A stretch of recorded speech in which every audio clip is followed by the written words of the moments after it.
Capcom was riding off a mad high in 2011 after dropping Dead Rising 2 off the record, the expansion to Dead Rising 2, and I spent a couple of hours upon hours, and as well as any more hours, mowing through plenty of zombies, or the constant online matches in Ultimate Marvel Vs Capcom 3. Man, I had so much memories playing Ultimate vs. Marvel vs. Capcom 3, you know, having a team of Dante, Virgil, and Wesker. Oh my god, that was clean.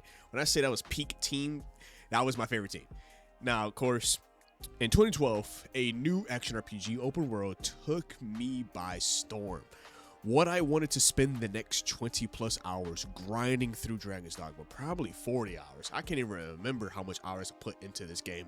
But Dragon's Dogma Dark Arisen, and this time around, we fast forward 12 years later, we finally received the direct sequel. And in this episode, I want to actually just go over the stuff that you may or may not have noticed, or not really much of noticed, but, you know, more a not 30 minutes, 14 minutes type live stream. Why don't we go over the recent showcase that dropped today as of this recording? We are going to just go over the gameplay overview and what to expect from Dragon's Dogma 2. Now, what players could expect from Dragon's Dogma 2, first off, is the brand new monsters. One of the first major new enemies that is a complete new to the Dragon's Dogma IP is we're going to be encountering the giant colossus called Talos. We get to see a large-scale battle against this behemoth. And the best way to tackle this enemy is by climbing on him, which climbing, for some of you guys who may be new to the series, climbing is a huge thing in Dragon's Dogma. This is how you go against any large-scale enemy, and you can tag them, hit specific weak points, destroying the weak points, Shadow Colossus-based style. But as you notice from the gameplay, you can actually see there's particular pillars popping off of him that we can attack, then actually just overall weaken him. Clearly, this looks like a quest-based time when you first meet him, because he's essentially trying to go somewhere, and of course, it's up to us to be able to stop him. Moving on over to the overarching story. So, Dragon's Dogma 2 is a direct sequel from the first game, taking place 1,000 years later and being a parallel to the world in the first game.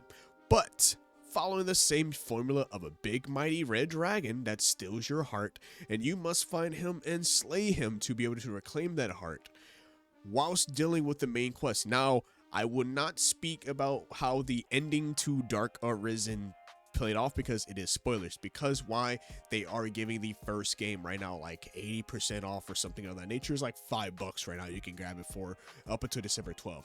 But I can't wait to see how well the two games are going to tie in with each other due to the fact of the ending. If you guys have played and beat the original Dragon's Dogma, well, you may know exactly what I'm talking about here. But whilst dealing with the main quest of reclaiming your heart, we also have another problem to worry about, which is the affairs of the two cities that has quite very different ideologies on how to handle the dragon threat. Some of it's utilizing a fake arisen, and I want to see how a lot of this is going to play out into the overarching story and wrap up two specific stories happening at the exact same time. The player Arisen is trying to get his heart back, and also dealing with the fact of the affairs of the world surrounding you. Speaking of the world surrounding the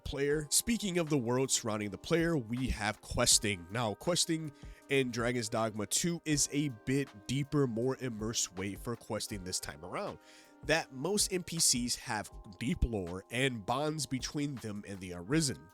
Each deep quest has a depth of the likes of Witcher 3, and a good example is visiting an elven city, and all of them speak in Elvish or Elven, but the Arisen cannot translate, so if one of your pawns can actually speak Elven, then they can translate for the Arisen, really adding to the immersion players will get while playing, especially how things get translated while you're like most people who play Dungeons and Dragons, and everybody has their own form of wording or own form of language, and you know, between you and the DM, you can be able to hash it out from there.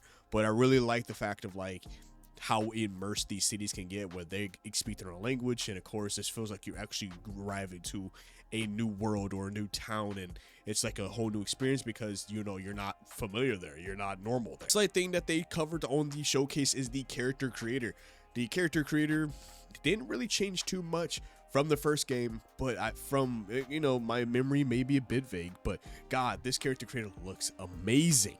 They're using new facial technology, which helps truly bring your Arisen into a better light. And the way the facial structures look and the way the eyes look, it looks phenomenal. They utilize the same art style as Dragon's Dogma, the original, which I actually am quite happy they did, because it just overall adds to like that familiarity if you're used to the very first game. But one of the last major things that I wanted to speak about is the Vocations. Now, Vocations in Dragon's Dogma is honestly their way of class choosing, and you and your pawns can choose a vocation. There are mages, there's warriors, and even rogues. But this time we get an entirely brand new vocation called Trickster.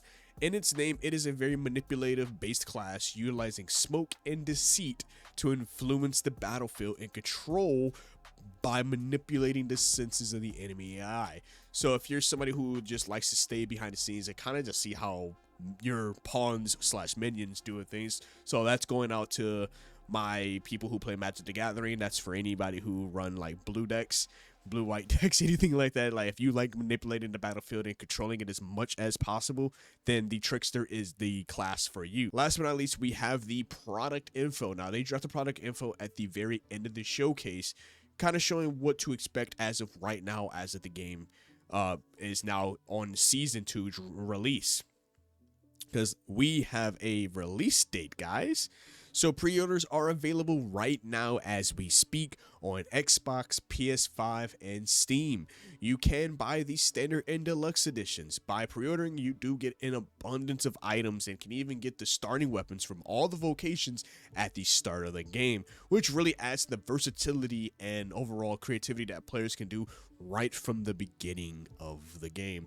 This game is set to release March 22nd, 2024. So literally not even a couple months left for this banger to drop. But I want to talk about my overall thoughts regarding this stream showcase and a little bit of information from me originally playing the original game and beating it. Dragon's Dogma 2 is looking to be a heavy hitter action RPG to finish off the first quarter of 2024. And there's plenty of RPGs to check in just January and February alone, with Dragon's Dogma 2 being a direct sequel to, in my honest opinion, one of my favorite RPGs that not many people talk about. From the gameplay alone, the game looks fantastic. The combat still carries the same authenticity and brutality as the first game did, and it just looks so much more improved since its counterpart. The monsters are very Greek mythology based, and it's the same way in the first game, but since this is a direct parallel to that world, I cannot wait to see what Capcom does to change up things. And I also can't wait to see what to expect from the political state that the Arisen have to go through regarding the 2 major cities when it comes to the dragon threat. With the questing being how deep it is, just know we will spend a good couple of hours grinding through all of this. I remember from the first game how much time I spent on how the ever-changing world and how things reacted to you, especially when the creatures and quests can also change per day and night sequel. So I definitely hope that definitely carries on over to the second game, which of course I have a feeling it will definitely be. Will you be playing Dragon's Dogma 2 on release? Let me know in the comment section below. And if you enjoyed this overview of the recent showcase, then definitely drop a like. And my community and I are on the way to 1,000 subscribers. So if you want to join the most chaotic, chill community, then sub to the channel. It helps tremendously. And as always, it's been your host, Chaos DTV, here at Chaotic Inc., signing out. Peace. I make a manifest, I don't sleep, that's so weak, don't plan to rest. I'm from a hood where you die if you don't pack a vest. No culinary degrees, but whipping crack the best. Chefing, hard times taught lessons. Praying every night to pull up in park Benzes. What's my home is what you call trenches. You wouldn't last a day seeing life through all lenses. It's all tension, no sun, and rain and plenty. Full-time job, still can never make a penny.